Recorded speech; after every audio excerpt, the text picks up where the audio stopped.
नमस्कार बच्चों, आज हम ICT की वर्कशीट नंबर 12 करेंगे। इस वर्कशीट में हम इंटरनेट और इंटरनेट थ्रेड के बारे में कुछ पढ़ेंगे। फर्स्ट क्वेश्चन है, जैसे कि आपने 6th क्लास में भी पढ़ा है कि इंटरनेट क्या है। इंटरनेट आपस में जुड़े हुए कंप्यूटर्स का जाल है। जो भी कंप्यूटर हमारे वर्ल्ड वाइड फैले हुए हैं वो आपस में जुड़ के क्या बनाते हैं, इंटरनेट बनाते हैं।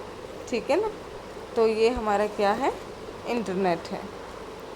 इसके बाद हमारा नेक्स्ट क्वेश्चन है कि साइबर क्राइम क्या होता है। साइबर बेटा हमारा इंटरनेट के लिए यूज़ होता है, एक इंटरनेट की टर्म है। तो साइबर क्राइम, क्राइम यानी कि अपराध, ठीक है, कि साइबर क्राइम क्या होता है। इसका आंसर है कि कंप्यूटर जो, अब सीधी बात है, साइबर जो हमारा इंटरनेट से जुड़ा है, इंटरनेट से या कंप्यूटर, क्योंकि कंप्यूटर का हम यूज़ किस में, इंटरनेट से करते हैं, कि कंप्यूटर या इंटरनेट से जो होने वाले अपराध हैं, ठीक है ना, उनको साइबर क्राइम कहते हैं। जैसे किसी अकाउंट से पैसे चुराना, किसी की पर्सनल डिटेल चुराना। अकाउंट से पैसे, आप लोगों ने सुना होगा कि फर्जी कॉल करके OTP वगैरह लेके बैंक से फ्रॉड करके पैसे निकलवा लेते हैं, या फिर किसी जो सोशल मीडिया जैसे फेसबुक हो गया, ट्विटर हो, इस पे इंस्टाग्राम हो गया, इससे आपकी ID और डिटेल्स चुरा के उसी नाम से कोई फेक ID बना के आपके पर्सनल डिटेल को भी चुरा के उनका मिसयूज़ कर लेते हैं। तो ये सब हमारे क्या है, साइबर क्राइम के अंदर आते हैं। तो अब साइबर क्राइम, जैसे अब कोई भी क्राइम हो जाता है तो उसकी शिकायत हम पुलिस स्टेशन में करते हैं। तो इसी तरह से अगर साइबर क्राइम किसी के साथ हुआ है तो वो उसकी शिकायत कहाँ कर सकता है, उसकी शिकायत साइबर सेल में की जाती है। Fourth question is, intellectual property right किसे कहते हैं। बच्चों आपने देखा, अगर आपने कोई काम करा है, ठीक है, मान लो आप पेपर में कुछ काम कर रहे हैं और कोई बच्चा आपके काम की चीटिंग कर रहा है, तो आप बोलते हैं ना कि मैम ये तो मेरे काम से चीटिंग कर रहा है।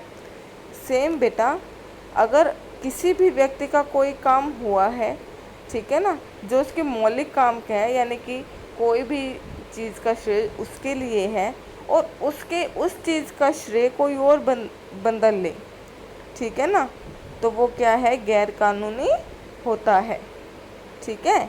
तो किसी भी व्यक्ति के किए हुए मौलिक काम के अधिकार को इंटेलेक्चुअल प्रॉपर्टी राइट कहते हैं, कि भाई ये काम मैंने करा है तो ये मेरा इंटेलेक्चुअल प्रॉपर्टी राइट है कि इस पे तो मेरा ही काम है। ठीक है ना। जैसे आपने कोई नई चीज़ इन्वेंट करी है तो आप कहोगे ना कि ये मेरा इन्वेंशन है। कोई और अगर उस इन्वेंशन को अपने नाम कराएगा तो आप उसकी शिकायत करोगे ना, क्यों, क्योंकि ये तो मैंने खोजा है। ठीक है। तो इंटेलेक्चुअल प्रॉपर्टी राइट यानी कि आपने जो चीज़ भी खोजी है उसके ऊपर आपका अधिकार इंटेलेक्चुअल प्रॉपर्टी राइट कहलाता है। ठीक है ना।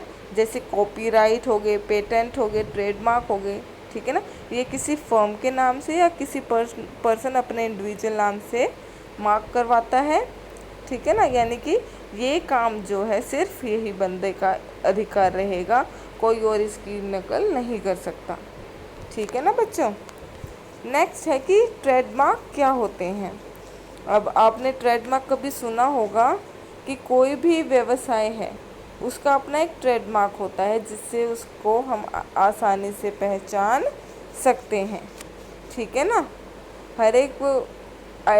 हर एक व्यवसाय में अब वो व्यवसाय का अधिकारी या वो फर्म अपने नाम से पेटेंट करा के उसको ट्रेडमार्क लेती है। तो ट्रेडमार्क क्या है, इससे हमें उस व्यवसाय को आसानी से पहचानने में मदद मिलती है।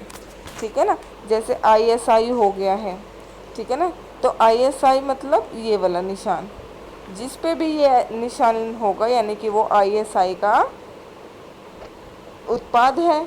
इसके अलावा अगर किसी और ने ISI का मार्क यूज़ करा और वो ISI का उत्पाद नहीं है तो उसके अगेंस्ट बेटा कंप्लेंट दायर की जा सकती है कि इन्होंने हमारे ट्रेडमार्क को चुराया है अपना प्रोडक्ट बेचने के लिए। ठीक है ना बच्चों। तो ट्रेडमार्क क्या है, किसी भी व्यवसाय को आसानी से पहचानने के लिए जो उसके चिन्ह होते हैं वो क्या हैं, ट्रेडमार्क होते हैं। ठीक है ना। ISI का एग्जाम्पल तो आपने सब जगह सुना होगा।